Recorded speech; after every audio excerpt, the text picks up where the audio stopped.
Alkitab mencatat banyak nabi yang diutus Tuhan untuk menyampaikan firman-Nya, dan salah satu yang paling berpengaruh adalah Nabi Yesaya. Nama Yesaya berarti keselamatan dari Tuhan. Yesaya adalah anak Amos. Yesaya menikah dengan seorang nabi perempuan dan dikaruniai 2 anak laki-laki. Yesaya dikenal sebagai seorang nabi yang dihormati di Yerusalem. Dengan latar belakang keluarga bangsawan dan pendidikan tinggi, ia memiliki karunia kenabian dan pemahaman mendalam tentang kesusastraan. Selain sebagai seorang nabi, ia juga penulis kitab Yesaya, salah satu kitab dalam Perjanjian Lama yang masuk kategori kitab nabi besar. Yesaya hidup di masa pemerintahan 4 raja Yehuda, Uzia, Yotam, Ahaz, dan Hizkia dalam sejarah. Nabi Yesaya di Alkitab, Yesaya dikenal sebagai nabi besar yang memberikan nubuatan penting tentang masa depan bangsa Israel dan nubuatan-nubuatan yang akurat mengenai kedatangan Mesias yang akan menebus umatnya dari dosa-dosa mereka. Kitab Yesaya, yang penuh dengan kontras yang mencolok, menyandingkan peringatan mengerikan tentang penghakiman dan kehancuran dengan janji-janji yang membangkitkan harapan dan kemakmuran.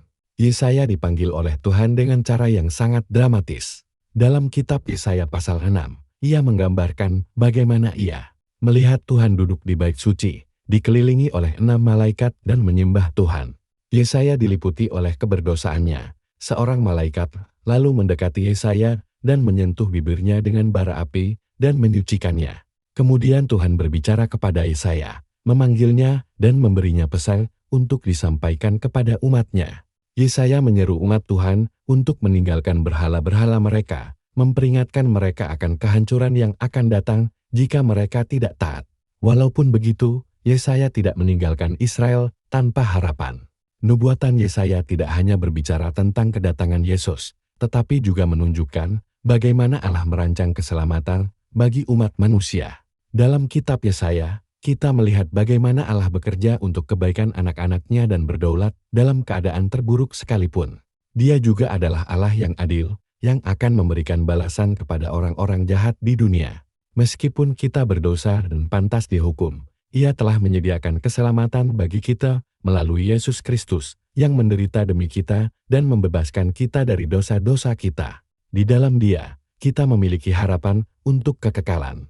Menurut tradisi Yahudi, Yesaya meninggal sebagai martir. Ia dibunuh dengan cara digergaji menjadi 2 oleh Raja Manasya, raja yang jahat. Yesaya mengajarkan ketaatan total, kesetiaan pada Allah, dan harapan akan pemulihan bagi sisa-sisa umat yang setia. Meskipun Allah menghukum dosa, tujuan akhirnya adalah keselamatan dan pemulihan bagi mereka yang bertobat. Tuhan Yesus memberkati.